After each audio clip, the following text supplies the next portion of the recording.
This build I'd like to show off is a heal and support build, which is Healing Druid.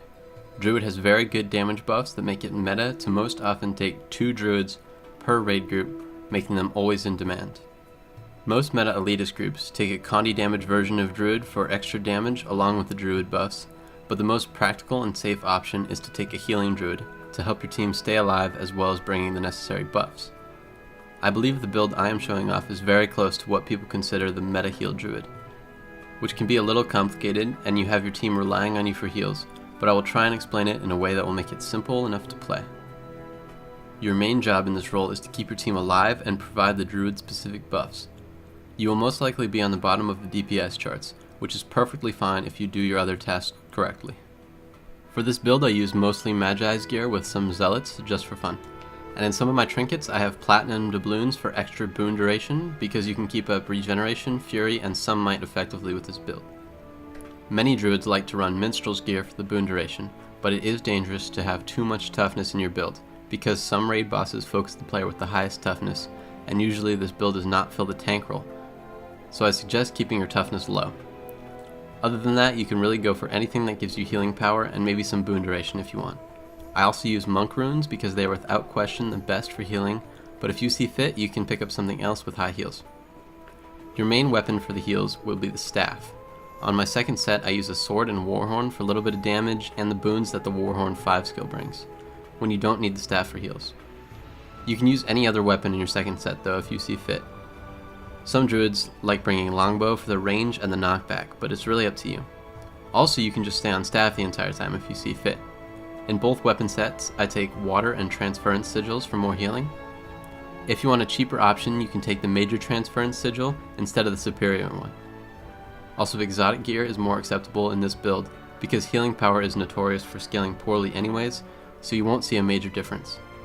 Also, the food choice is delicious rice balls, which are very cheap, and I usually use sharpening skulls for utility just because I like the cat icon and they give res bonuses, but you can take whatever you want or nothing, which is totally fine. For my traits, I take skirmishing 111. This gives a little bit of bleeding. One of the druid buffs you'll be putting out is this here, spotter, which gives 150 precision to 5 people around you. Very important. More crit chance, quick draw. When you swap weapons, the first ranger skill you use will have a reduced recharge. I'll go over this later. Gain regeneration when you take damage. When your revive speed is increased by 10% and you cast search and rescue when you start reviving.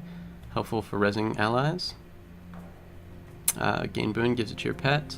Warhorn skills gain reduced recharge, and Call of the Wild now grants regeneration. This is good if you're using a Warhorn, but if not, you can pick one of the other ones if you'd like. You and your pet gain increased concentration, more boon duration, which can be helpful. This affects your spirits and gives boons for them to your allies. And in Druid 221, sorry. You gain glyphs. When you use a heal skill, heal allies around you and your pet. When you heal an ally, you're also healed. When you use the glyph, it plants a seed, which is very important. Increased outgoing healing whenever you heal. And Grace of the Land, probably the most important trait. It grants 2% damage and 2% condition damage to your allies with a max of 5 stacks. So you want to be keeping this up as much as you can. And you gain it by using your Celestial Avatar skills and your glyphs, which plant the seed.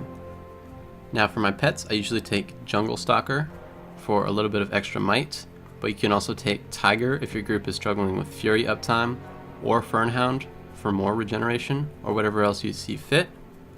For my other pet, I like taking the Electric Wyvern, whose special attack is great for breaking break bars, and I would highly recommend. For your utility skills, you pretty much always want to take Glyph of Rejuvenation and Glyph of Empowerment, and if you can, take both Frost and Sun Spirits. If your raid subgroup is mostly filled with power damage, you can just take Frost and drop Sun. Alternatively, if your group is mostly Condi, you can take Sun and drop Frost. Sometimes it's good to take Glyph of Tide, so you need the knockback for the Seekers on VG or the Ring'em phase on Samurag, and so on. Or you can take Search and Rescue if your group is struggling with players going downstate. Lastly, for the Elite, you can take Glyph of Unity, but if you need, you can take Entangle should you need the Immobilize, again for VG Seeker Control, or Engorzaval for the Spirits, or for Ring'em and Samurag. I'll go over these more in the encounter videos I'll be making. You can also take Spirit of Nature, which if you activate it can be an on-demand area player res if you time it properly. During the fight you'll want to keep your spirits up the entire time for the buffs and don't destroy them. Make sure to spawn them near the group because they are stationary. You can pretty much use your glyphs off cooldown unless you're saving Glyph of Tides for a specific knockback or if you save your heal glyph for after a boss's damaging attack.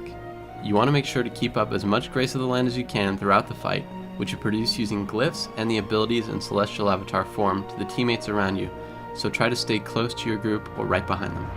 Grace of the Land, or GOTL, has max stack of 5, and does not stack duration really well, so you want to make sure you stagger your Celestial Avatar form skills and your glyphs so you don't blow them all at once and have no GOTL until they come off cooldown, which is probably the most difficult part of this class.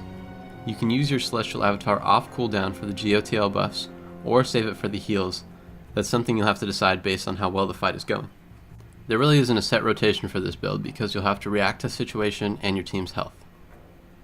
If your team is good on health, you can stay with Sword and Warhorn and just give splash heals and use Warhorn 5 and your glyphs and Celestial Avatar off cooldown for the buffs. If your team is struggling to stay alive, you'll need to use Staff Auto Attack behind your team and Staff 2 and 3 and use your heal skill and Celestial Avatar wisely, and you may need to stay in Avatar form longer for more heals. If you see a player go down and you can revive them safely, you should rush to that and then continue healing. If you are using Celestial Avatar for the buffs, the best thing to do is to right away use Skill 4, which heals in an area and grants GOTL, and then use Skill 2, but leave Avatar form before the seed from the skill pops its heal so that the heals will recharge your Avatar bar. If you want more heals, you should use Skill 4 and then Skill 3 inside of the Skill 4 area to blast the heal, and then you can use the auto attack and Skill 2 and 4 again before exiting. Your Skill 5 is an Immobilize, which you probably won't need. Also make sure you don't use Glyph of Empowerment or Glyph of Tides if you have it inside the Celestial Avatar, because they have different effects inside of CA. If you switch to Staff, you can use Skill 3 or something, or if you switch to Staff and immediately go into Celestial Avatar, you can use Skill 4 and then will have reduced cooldown. Staff Skill 3 is also for evading attacks and quickly moving in battle.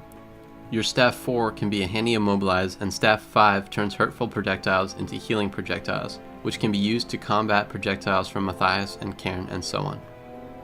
For this build, if you'd like to use a 1 skill macro to bind multiple skills to your 1 and span them off cooldown, I like to bind my 1, my special pet skill, which is F2, and your glyphs 6, 7, and 10 if you're using the glyph. That way you'll spam them all when you hit your 1 skill. To recap, this build is a bit difficult and you have a bit of responsibility as healer, but if you know all your skills well, and if your group doesn't get themselves in too much trouble, you can be successful pretty comfortably. If you have any comments about the build or suggestions to new players playing the build, or if you have builds of your own that you want to suggest, you can leave those all down in the comments. I'll see you all in the next build video. Thanks.